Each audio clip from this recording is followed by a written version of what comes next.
Good evening, everyone, and welcome back to Mark Anthony's Music Picks. Today is episode 132, and for this evening's episode, I'm going to be focusing on the well-known dance label DFA. DFA was started in the year 2000 and is still active today, and it has three founders: James Murphy from LCD Soundsystem, Tim Goldsworthy, and Jonathan Galkin. I had to make sure I remembered all those correctly. And the label is still active as of today. And the term DFA, or the acronym DFA, stands for Death from Above. Originally, the term Death from Above was coined by old school Air Force pilots in the World War I and World War II era. Anybody that was flying in one of those big bombers and dropping bombs on foreign cities would describe what they were doing as death from above, and they might even paint that on the side of their airplane, or maybe they would describe it on some of the bombs that they were about to drop. And for the context of DFA as a label, I was reading on Discogs that James Murphy used to be a sound engineer, and his sound setup, he called it Death from Above because apparently it would pummel people. So I'm guessing it was hitting hard on the lows. That's my guess there. But I like to think of Death from Above as, dropping bombs on the dance floor, because there are some pretty serious heaters coming from this label. When I think of the label, I primarily consider indie. Like it's almost like it coincided with the beginning of the hype, like the max peak of independent music. And I think if I had to ascribe a secondary attribute to it, like a primary, secondary, like its other biggest influence would be disco. And it's not to say that it's just a fusion of disco and indie music. There's other influences in there as well. Maybe in third place, there's house music influences. And in a distant fourth, I would say there's tech house influences if you look through some of the releases on there. So it's kind of a hard label to pin down from a genre standpoint, but I will say this.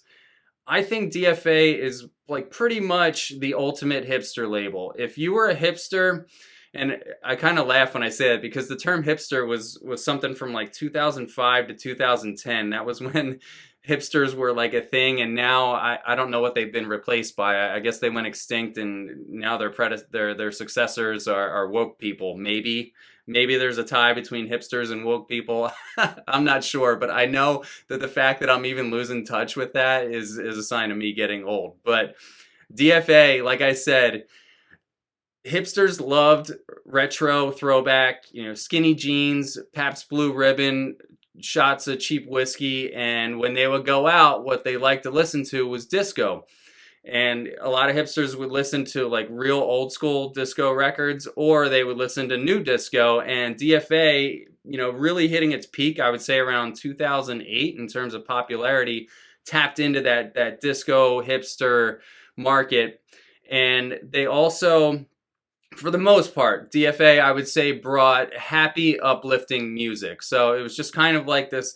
I remember going to some really wild hipster parties where it was centering around disco in big open spaces, and those crowds were raucous. Like it was usually people in their early 20s just absolutely getting ripped and dancing and going completely berserk. So that's sort of like uplifting disco vibe and disco resurrection really just played into the whole thing. And I think DFA was like a label that was at the right place at the right time. So for today, I have 5 DFA picks for you that I think have really stood the test of time. I used to have more of them, thinned out the collection here and there, but there's a handful that I've hung on to, and I really think they're worth showing to you today. This first one is by an artist named Shocking Pinks, which is a single lone artist. His name is Nathan. I can't remember his last name, but he did a track called Emily, which is, what? Now that I'm thinking about it, I went and listened to the original track of Emily before this episode, and I was like, I don't know what this is. I'm guessing indie alternative. I have no clue. that's like so far out of my realm. I can't even put a genre descriptor on it, and that's the best I can do. But the interesting thing that came out of Emily was this remix pack here that had, of all things, dub techno artists on it, and dub techno artists that everybody loves from my channel, Deep Chord and Echo Space.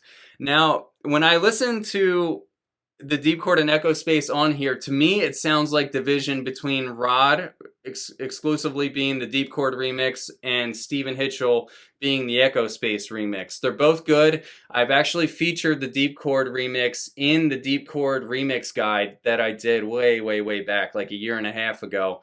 And that's a banger on its own. But I always loved the Echo Space remix because it really shows off Stephen Hitchell, I think, really at his peak. And it's almost like he was like kind of showing his soft underbelly in the dub techno realm. He did a white vinyl that was called I think it was the Linkwood remixes. I'll put a picture of it here on the screen, and that had a Balearic guitar lead in it, and so does this here. And I think this, because of that, you can hear the old 2007 Grand Bend underpinnings of Echo Space, but to me, that guitar lead could only have been done by Steven. I just can't, knowing what I know of Rod Modell and his music and his catalogs and his albums, he doesn't really mess with that guitar twang. So I'm thinking that was Steven all the way. I could be wrong, but if you really listen to this, this is honestly one of Steven's best moments ever.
They say it's hard to write a pop song in major key and have it be a hit. I don't know what it is about major key versus minor key that makes it easier for the minor keys to. I don't know if they're like stickier in your brain as far as getting stuck in there. But if you think of some of the popular hip hop artists like Mike Will, Made It, Nicki Minaj, Migos, 21 Savage. A lot of their big tracks, the ones that like really absolutely blew up, they all have little catchy 4 or 5 note minor key melodies that just sort of like loop, and that type of gear in a club really goes off, and there's just something about those minor keys and darkness that mixes together. Well, on the flip side of that, when you're working with major keys, you're looking at more of like a brighter, sunny day atmosphere and typically more open air. And I'm saying that because this record here by Still Going is an obvious major key piano hit that somehow it has so much simplicity in it, just a little bit of tribal loops, an old school like 1995 era piano riff with 3 notes that are just sort of like moving up and down as you move through the track, and it just comes together in some kind of magical, hypnotic fashion that I can't really put my finger on.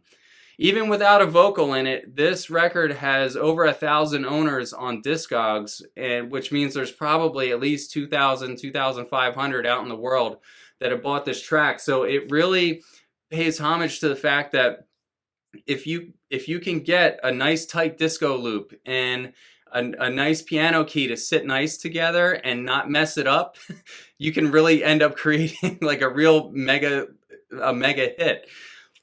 Some of the like the major key tracks that I used to listen to from the 1995 era. If you go back and listen to old Sasha mixes, 1995, 96, I know a lot of people that were partying back then can go and listen to those mixes and they love them. But when I go back, I'm sorry, as much as I love modern Sasha, I just cannot get into any of those because they all have that happy, rave, carefree, optimistic vibe to them, and there's just something about that I just don't want it in my collection. So this might be one of maybe 3 big old school piano house tracks that are in my collection still, and I think that really says or gives testament to how strong this is.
So that was the duo Still Going with their biggest hit ever, the Still Going theme.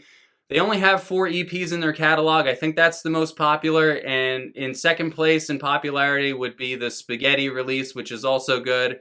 I might end up adding that to my collection. But before I get off of that Still Going theme, when I was listening to it, something about that piano riff took me back to kind of a lost track that came out all the way back in 2006, which would be, I think, 2 years before Still Going theme released this.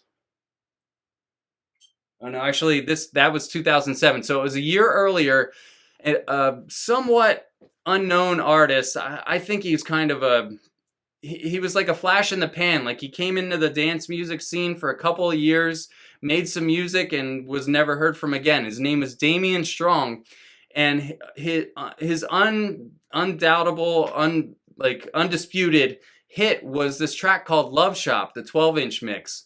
It never got released on vinyl, but if you search for this on Discogs, you'll see that it was featured on a ton of mix CDs back then. At least 5 or 10 mix CDs are host to this track. In a lot of cases, Love Shop would start off one of the CDs, right? Whenever you make a mix comp, you know, the first track on CD1 or the first track on CD2, you can't mess around. Like, that's gotta be really strong to engage the listener and try to convince them to come down the path with you.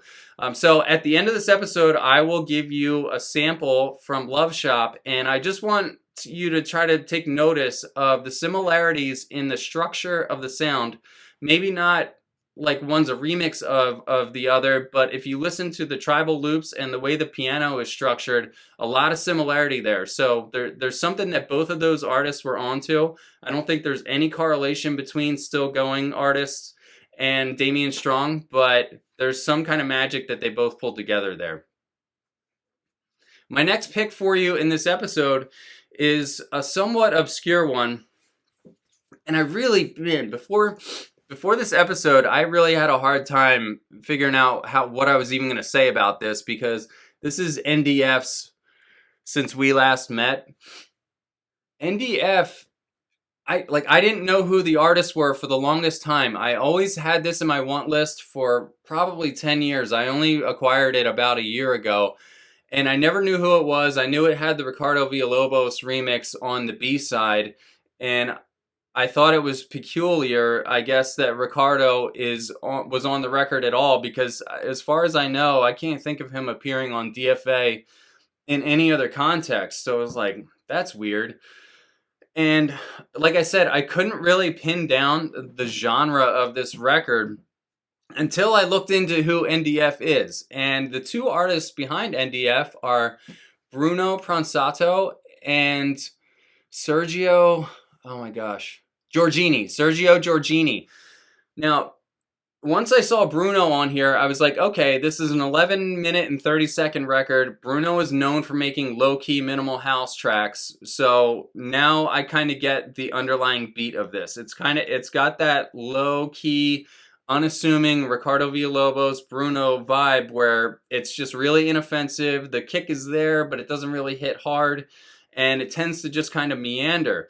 Well, that is combined very much with the indie male vocals style that was popular at the time. So if you think of artists like Hot Chip, M83, Benoit and Sergio, they're all in style with this. In fact, I first thought, I was like, man, this reminds me of the Benoit and Sergio Let Me Count the Ways record that came out in 2010 on Spectral, which was a total sleeper hit, and I loved it. And that's when I clicked on Sergio's name and realized that he was the second half of Benoit and Sergio. So now that I know that this is Bruno Pranzato and half of Benoit and Sergio, the sound that ended up coming out of this record, the minimal house underpinnings and the raspy kind of male indie vocal, it came together in a weird, hard to describe way, but once you know that those two artists made it, it completely makes sense.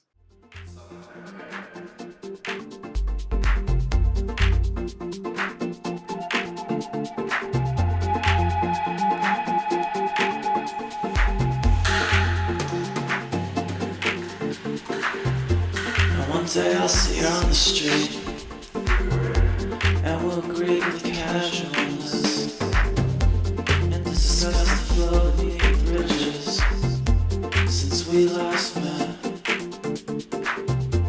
And that'll be all,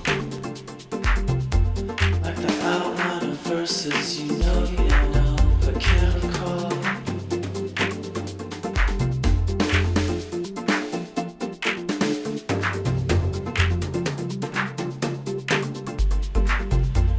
One day I'll see her on the street, and we'll greet with casualness and discuss the flow beneath bridges since we last met. At the beginning of this episode, I was trying to describe where some of DFA's inspirations and influences came from, and I said fourth on the list is Tech House. And I think this record here is a good example of that, and it's also one of the few examples that I can think of from the DFA catalog, at least the ones that I've ever sampled, that had a darker tone to it. This is the duo Holy Ghost remix pack that was done by Mock and Toof. Mock and Toof. And the A-side is more of a disco house hybrid that you would expect. I mean, it really sounds like a DFA record. And then kind of sleeping on the B-side is the Mock's Mod Mix. I have a friend that I used to party with like 10, 15 years ago, and I remember sending her the sample, asking her what she thought of it, and she said, oh, that has a really smoky vibe to it. And I think she's right. It really has a hazy kind of kickback in a nice mahogany chair, smoking a cigar kind of feeling to it. It's slow, it's lazy, it's got like a solid rhythm to it, but it's in that like 117, 118 range where it's like, yeah, you can dance to it, but it's like more like going down into a K-hole than it is getting you to move. It has a tendency to feel lazy, but if you listen to the elements of it, this is where you can hear fusions from the techno scene and the tech house scene. In particular, the Richie Hawtin styled bass line, that kind of like bubble bass, like a whoop, a whoop. And some of the percussion lines are really typical of what, you know, the kind of like clicky, snappy sound that's hitting in the high range. It's very much captures the minimal aesthetic that was like all the rage in 2008.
In the beginning of the episode, I described that DFA was founded by James Murphy along with those two other folks. And James Murphy is I guess, the head of the group or band LCD Soundsystem. I have to be honest, LCD Soundsystem to me kind of captures that era where it's like, all right, I know this guy's a really good artist, but is he a DJ? Is he a remixer? Is he a producer? Is he doing live PA? Is he a band? Is he a performer?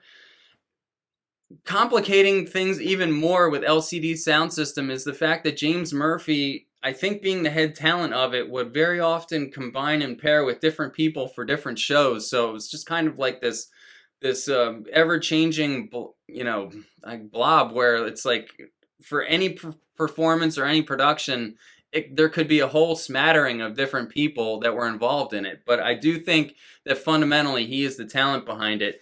And here's James's 4533, which what I'm about to say is crazy. This is probably one of the top 10 electronic dance records of all time.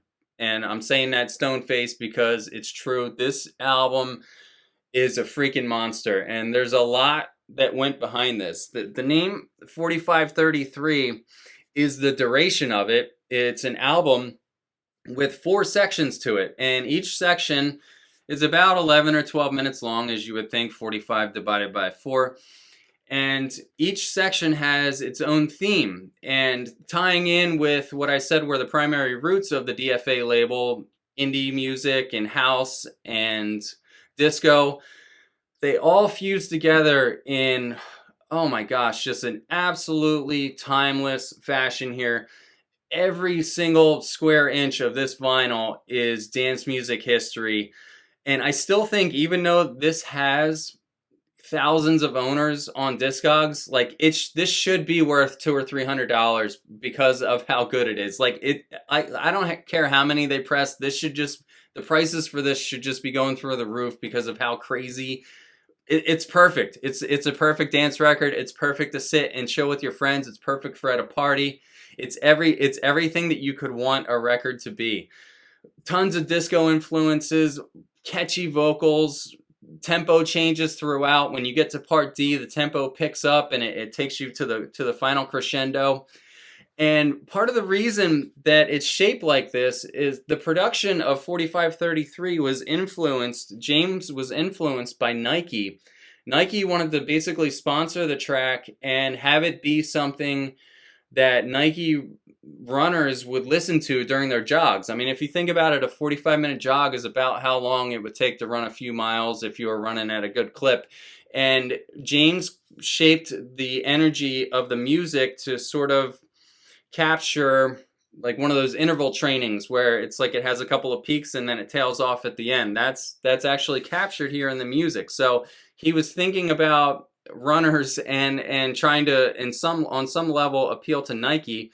I'll actually give you a little picture of the original like digital image that was used to represent this and promote it. You can see that it has the Nike logo on it, and it also was drawing influences from Manuel Gottsching's E2 E4, which is one of the classic, very early ambient records that really blew a lot of people's minds in the early 80s. It was made with a lot of synths and gear and in a way with the very long duration that just the world had never seen before. So at the time, E2, E4 wasn't that, I don't think it was that well known and that well respected, but as the years have gone by, people can look back to E2, E4 and point to it as an influence here.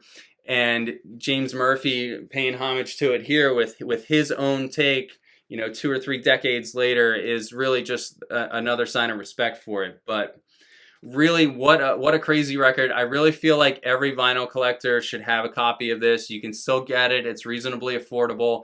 And what a beast.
That's all for my DFA episode. Thank you to James and the other founders of DFA. We really appreciate the music. I'm glad to see that the label is still going, 22 years in the making.